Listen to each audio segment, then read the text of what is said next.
Hola, espero que te encuentres súper bien. Con este video vamos a comenzar una nueva unidad. La unidad sería la de trigonometría analítica.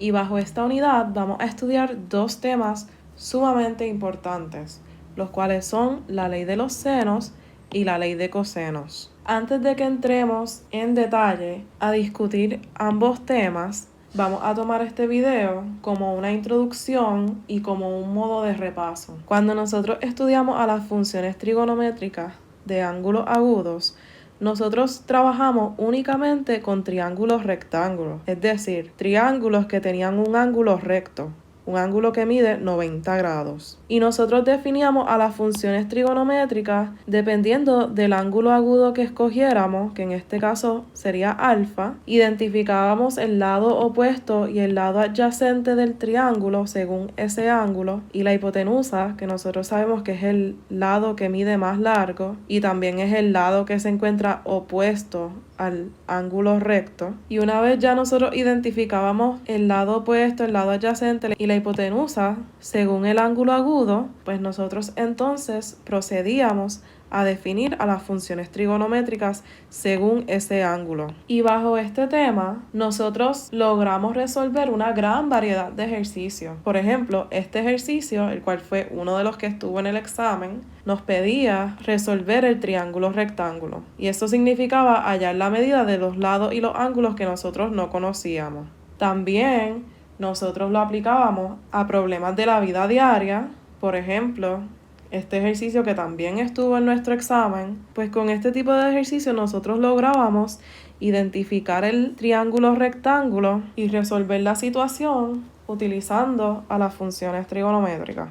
Pero ¿qué ocurre cuando tenemos situaciones en las cuales nos topamos con triángulos que no son rectángulos? Por ejemplo, aquí tenemos a la Torre de Pisa, que sabemos que es una torre que está inclinada. Pues aquí no tenemos un triángulo rectángulo. Con este ejemplo podemos formar este triángulo y ya nosotros sabemos que este ángulo definitivamente mide más de 90 grados. O sea, no es un ángulo recto. Ya esto no es un triángulo rectángulo. También podríamos formar este triángulo. Y también nada más con observar la imagen podemos ver que este ángulo no mide 90 grados. De hecho, mide menos. Así que, ¿cómo nosotros resolvemos este tipo de ejercicios? Ejercicios en los cuales tenemos triángulos que no son rectángulos. Pues con este tipo de ejercicio es que entran nuestros temas de la ley de los senos y la ley de cosenos. Y este tipo de triángulos, los triángulos que no tienen ángulos rectos, se le llaman triángulos oblicuos. O también triángulos oblicuángulos. Así que para nosotros resolver un triángulo oblicuo, necesitamos conocer la medida de al menos un lado y también necesitamos conocer la medida de cualesquiera otras dos partes del triángulo. O sea, nosotros sabemos que un triángulo tiene 6 partes, tiene 3 lados y 3 ángulos. Y para nosotros resolver un triángulo oblicuo, es decir, un triángulo que no tiene un ángulo que mide 90 grados, pues lo que nosotros necesitamos siempre conocer la medida de al menos un lado y luego las medidas de cualesquiera otras dos partes del triángulo. Eso nos forma 4 casos. Nuestro primer caso sería que nosotros conozcamos la medida de un lado y de 2 ángulos. Nuestro segundo caso sería que nosotros conozcamos la medida de 2 lados y el ángulo opuesto a uno de ellos. Nuestro tercer caso es que nosotros conozcamos la medida de 2 lados y un ángulo incluido. Y nuestro cuarto caso sería que nosotros conozcamos la medida de los 3 lados. De nuestro primer caso, conocemos la medida de un lado y de 2 ángulos. Pues tendríamos el triángulo ALA, ángulo, lado, ángulo.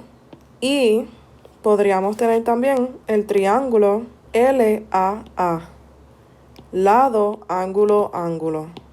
En nuestro segundo caso, en el caso que nosotros conozcamos la medida de 2 lados y el ángulo opuesto a uno de ellos, tendríamos el triángulo LLA, lado, lado, ángulo.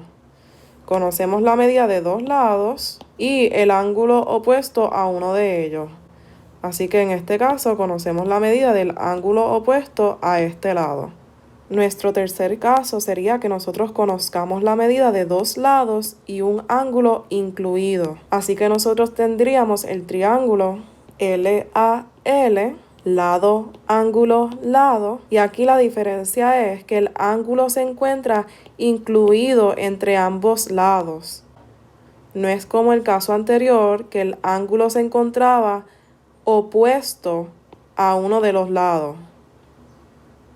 O sea, el caso anterior sería si el ángulo estuviera aquí, opuesto a este lado, o si el ángulo estuviera acá, opuesto a este lado. Con el caso número 3, tenemos la peculiaridad de que el ángulo se encuentra incluido entre la medida de los dos lados. Lado, ángulo, lado. Y por último, nuestro cuarto caso es cuando nosotros conocemos la medida de los tres lados. Así que tendríamos el triángulo LLL, lado, lado, lado. Aquí tenemos una tabla que nos resume todos los casos. Y para resolver todos estos triángulos oblicuos, como había mencionado previamente, utilizamos la ley de los senos y la ley de los cosenos. Específicamente, en el caso número 1 y en el caso número 2, estos tipos de triángulos oblicuos los resolvemos utilizando la ley de los senos. Y así que esto nos deja a que cuando nosotros tengamos triángulos oblicuos que se clasifiquen bajo el caso número 3 o el caso número 4, este tipo de triángulos se resuelven con la ley de cosenos.